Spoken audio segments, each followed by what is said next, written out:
Oh my God, we made it. Episode 21. We can drink now, but instead of drinking, we're going to talk about our band. Yeah, that's right. Today's episode is brought to you by Obsolete Man. We're sponsoring Robby's World. It's official. But yeah, Devan Bleyle. Or is that even how you say it? No, man, it's not. Bleyle? It's Bleyle. Bleyle Elevators. Got it. It's funny because I know how to say people's names, but then I like get nervous and then I read their like name tags and I just like destroy it. But what's up, man? Thanks for coming on.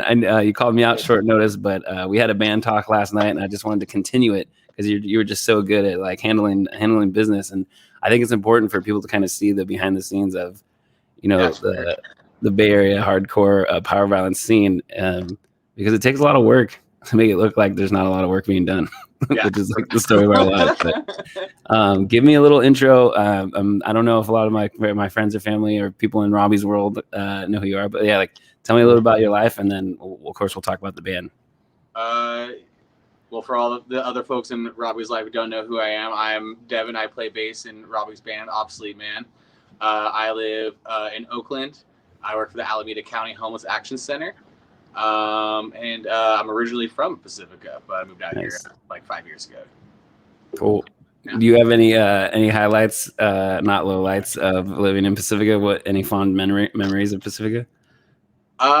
Just like just growing up, like so adjacent to the beach was just like really, really cool. Not a lot of people get to have that experience. That's true. That's a good answer. Do you want to do a low light? No. Right.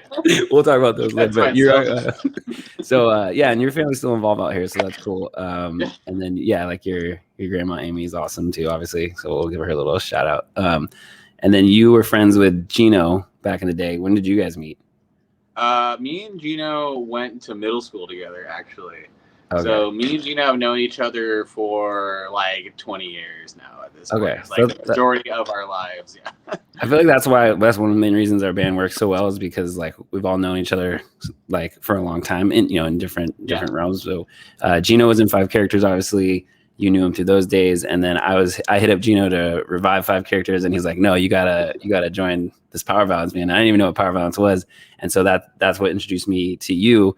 But your partner actually worked with my mom at the pet store, so it's just like it's Pacifica. Small town connection. Yeah, tell me a little bit about like your relationship with Scott. How long have you known him and everything too? Because Scott was on the episode on Robby's World a long time ago, so I don't really remember how you guys met. I've known Scott for like 10 years now. We met when we both moved to like the city when we were 20 through friends, and we've just been playing music together ever since. Nice. How many bands were you guys in before this one? This is our second like real band that we've been working in. Everything else was just kind of like a project that didn't happen. Yeah. That's cool. And you never were in a band with besides like what this was before, but were you ever like did anything musically with Gino before? Like what Obsolete Man like became was like a project with Gino, but it was kind of we played like one show and just had like a handful of songs, and it was nothing big. Okay, sweet. And then that's when I came in. Yeah, no, exactly. Yeah, no, we kind of like scrapped that project, started from the ground up, and then that's when we brought you on. Yeah. Nice. So what was life like for you guys before like I joined? How long were you guys working together, and bring it to the point where you're like, okay, we need a singer, like, because I don't think a lot of people understand, how this went down. Yeah, no, it was after that last project kind of dissolved and we started like building songs from the ground up again. It was maybe like 3 or 4 months, I think, until we brought you on and like really start like getting into gear to start recording and playing shows and stuff. Nice. Do you remember? I feel it's so funny because I kind of know these answers, but I kind of don't. I've always just been curious. But do you remember like how many songs you guys had before you're like, oh, we should try some people out? And then how many people did you try out before me? I think it was just the 5 songs. Like the first EP is like what we really had like down solid when we brought you on. We decided, this is, now that we have this, we need to like start thinking about recording and stuff. And I think you were like the third person who like seriously came into our practice space and tried doing vocals. I think that was it. That's such a trip because I was looking on like because I still have like the same phone and it's like slowly dying, but I like went through the pictures and it's just like I got pictures of like when we first met and it's like Scott just got a haircut, but I didn't know Scott with like long hair, and then I'm shaved like I'm a little bit bigger than I am now, and then like completely shaved. It's just like, dude, I don't even know, like, to go back to that feeling to where we're at now. Obviously, like, we're heading in the studio to do our second EP. We survived like a pandemic, but it's just like, yeah, there's no way we could have guessed that meeting each other that day, like what would have happened. Yeah, for God, yeah, for real. And then just to shed a little light, what was like our plans?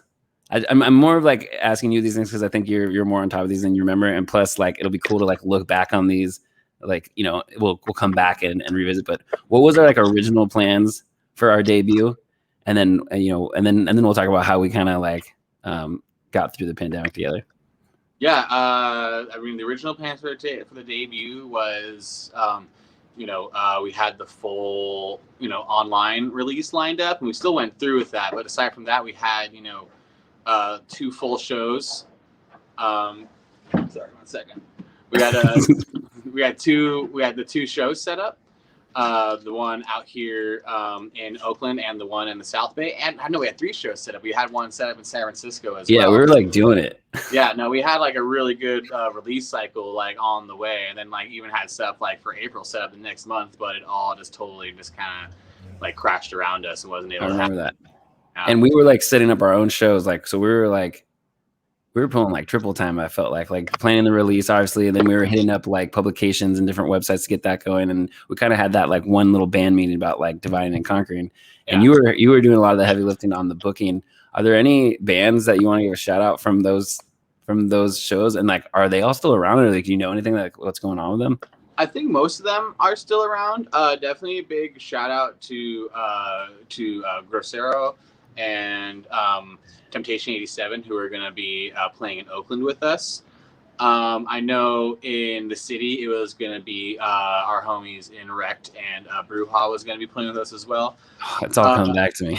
Yeah, because we had flyers. We went old school and like put them all around town. We're like, we're doing it. That's how you have to do it. That's how things like actually work. Still, yeah, you don't get to have good shows unless you're like going to shows yourself. Yeah, and putting in the work and online and in IRL, as the kids like to say. Yeah, exactly. So is like, are those bands releasing anything, or like have we been talking to them about maybe doing some shows or anything? I know what our kind of plan is, but not yet. We haven't hit anyone else for shows yet because we're still we're planning the next steps. We're not quite ready to gig out again yet. Yeah, definitely. What's it like not having played like, when was our last show? Was it February or? I think the last one we played was at Winners, right? Yeah. Yeah. So that's crazy. Yeah, that was a fun show. That was one with Deathgrave, I believe. Yeah, and that was like all day thing, like Iron Man moving or whatever. Or...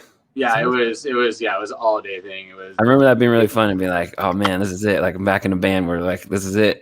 Like, they're take on the world and stuff. Yeah, it was a fun one. Okay, sweet. Let's talk about like how we kind of maintained a little bit through the pandemic.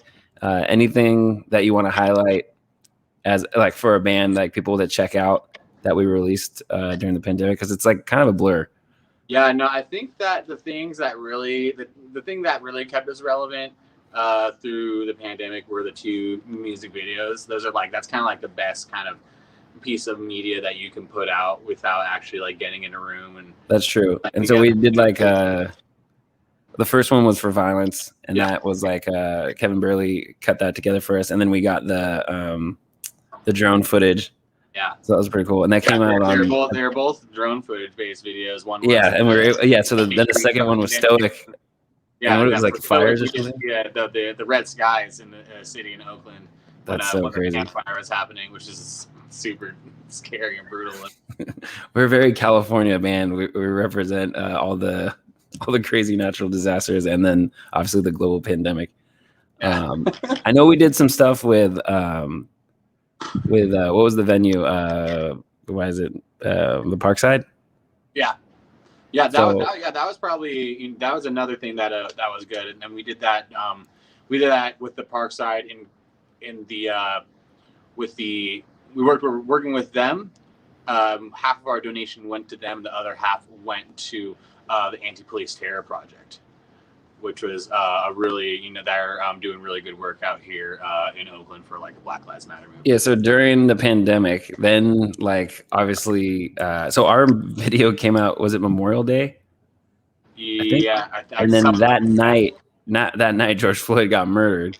Yeah, and then there's like pandemic, and then there's like social justice, and it's just like the world's on fire. It was just like nonstop. But that's like our genre and our band. We're choosing to get involved in and comment on these things. But yeah, it just felt like one thing after another, and then it's still like then there was the election. It's just nonstop, all stacking up constantly. Yeah, it's pretty wild. I mean, I would like to touch a little bit on like mental health, like how has like the band or music kind of helped you through your personal life, like through the pandemic, because it's definitely helped me to have you guys to talk to. But is there anything that you can share there? I mean, it's been like a double-edged sword, actually. Like, not having it's been driving me a little insane, but it's also like on transversely, it's also like giving me something to like look forward to if we ever can actually do anything again. Yeah. That makes sense. And then I thought what you were gonna say is like then like having stuff to do like stretches you out more. But I feel like you like having the stuff to do. Like you thrive with the logistics part of the stuff, and then we try to support. I haven't like there hasn't been enough for me to do for the. So you want more? Yeah. I want to do more stuff. I need to. So that meeting last night was really good because you like handled it like a boss, and it was so funny just to have like the Google Doc up, sharing the screen, and then you're just like holding the thing like a boss would, just like trying to like get there the headphone thing. Yeah.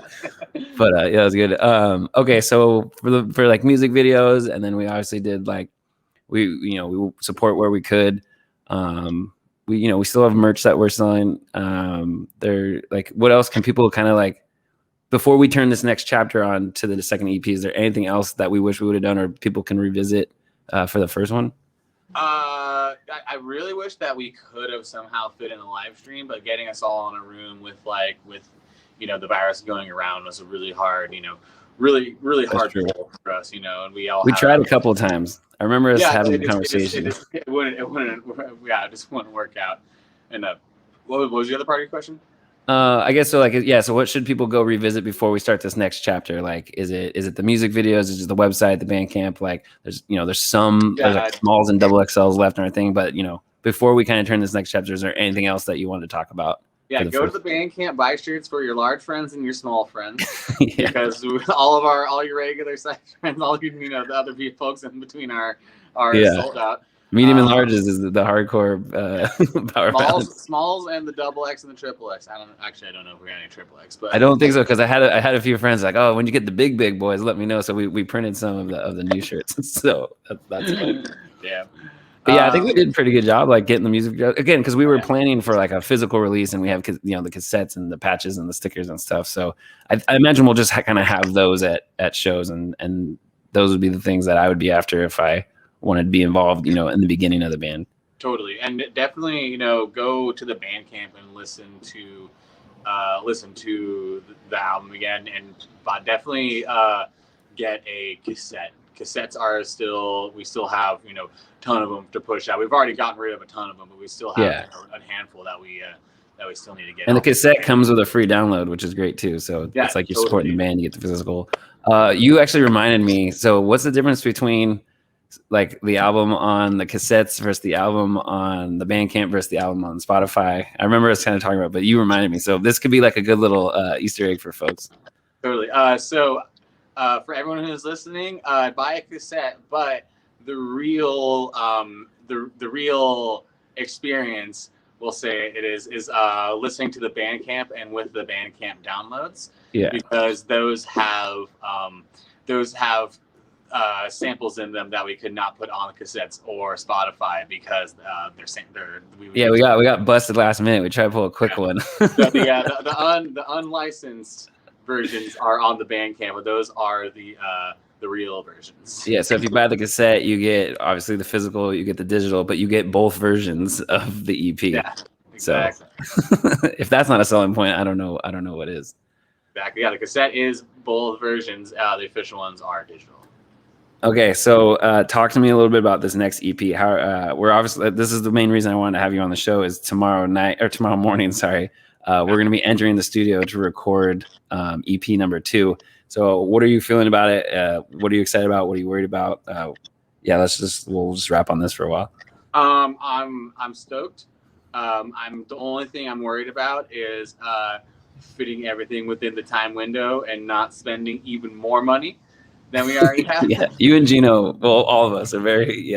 All of us, yeah. Totally. We've had to do a lot on a budget, like in our personal lives and growing, Yeah, exactly. growing the band. Being out of work and from the pandemic and stuff, it's hectic, but we're making it work. And yeah, no, that's the only thing I'm worried about. Besides that, I think we're ready. I'm super stoked on it. The songs are really good. Yeah.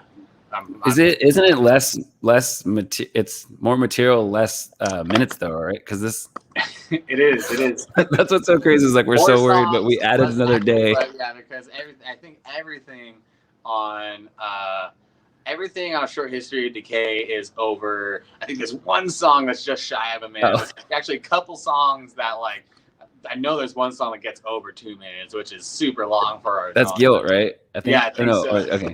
Yeah. But yeah, no, everything else is like everything on this new one is pretty short. I think the longest song is Curse, which is sub 2 minutes. Yeah. And, Void may, the one song at the end of Void at the end may be extended slightly because of the sample we're working a little bit long. So we're going for samples again. So you might get 2 different versions of the EP again. Yeah. Sorry if I'm giving away any spoilers. No, you're fine. There's like 4 people watching at this point who are like, oh my God, if he says one more thing. but yeah, I think we are ready, and we were lucky enough to get in the room a couple times together. And then I was actually really worried that I wasn't able to scream, because it was like 7 years before I tried out for you guys. And then it was like a year and a half before we got back in the room together. And I actually did a screaming lesson today with my friend David. Yeah. And so that's why I kind of am like a little raspy. So here's the thing. I think it went really well. I'm really happy with it, but it's like I hit up my friend Lewis, like, to work out before I go on vacation. So it's like I was expecting results like too soon. But he did teach me some stuff. I got warm-ups down, which is like cool. But he taught me the difference between like a fry scream and then a false like chord scream or whatever. Yeah, exactly. And it turns out I've always been somewhere in the middle, but I never was like thinking about it. Right. So now I'm worried that like tomorrow, well, I guess I'm not screaming tomorrow, thank God. But on Thursday or Friday, like I'm going to go and I'm going to like rethink everything. But the main takeaway was he taught me it was actually a good thing to close your throat. Yeah. And I didn't know that. So that's why sometimes my stuff always sounds airy, or I get like that kind of tone Cookie Monster guy through. And I know when it feels good, but I never knew like the anatomy behind it. So he really helped me talk about like a fry is like closed and then the false is like open. And we did a lot of different, like he's got like 20 different exercises to try to override your brain into just going back to this like Neanderthal thought of like, so yeah. So I hope that he just maybe like 1% better and not like 10% worse. So I just wanted to admit that right now to you. You got like 4 days, you got like 3 days until you actually need to record your parts. Yeah. Or you just need to, just be in the side room, screaming for a couple hours while. Yeah, I think I'm gonna do I'm gonna be that guy in the truck. You know how they're like, there's always those guys in the car like doing the covers. So I might do that. Some of that throat spray stuff too. Yeah, see, I don't even do any of that, but like I definitely get like tea and like water is huge. Yeah, definitely. That's definitely gonna be. Just staying hydrated is going to be the number one thing. And I love me some hot sauce. And I think I had too much. I had like Mexican food right before the. It's like I did everything wrong just to like make it worse on me. But it's not brutal. yeah. One way or the other, it's gonna sound brutal. So that's dope. What are the differences between these songs and the last songs, like sonically and then maybe lyrically too? Because I know we've been doing some interviews and I really liked your answers. I don't want to just have you regurgitate the exact same stuff. But yeah, like what's the difference here?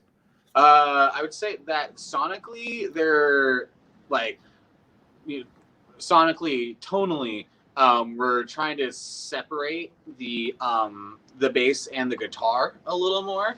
It's almost like the first one, like while everything sounded really good, it almost felt like me and Gino were competing for the same frequency. Interesting. History of Decay. So I'm looking to just add a little bit more like throaty like cut onto the bass, and Gino's adding a little bit more mids and highs to his guitar, just to like separate them a little bit, and it'll actually like, you know, when you're playing live, like kind of matching each other sounds good, but like when we're recording, it's going to fill out more sonic space, I think, if we do that with, you know, just a EQ away from each other instead of, you know, kind of EQing towards each other. Nice. This is what you guys are like so smart. Like you're real musicians. It just blows my mind. It's a lot. It's been a long time of like just studying and just listening to things over and over again, swapping out equipment for stuff. Yeah. Yeah. I love it. Musically, the songs are definitely a bit more. They're definitely going to be a bit more complex. Here, 1 second, really quick. Yeah, it's all good.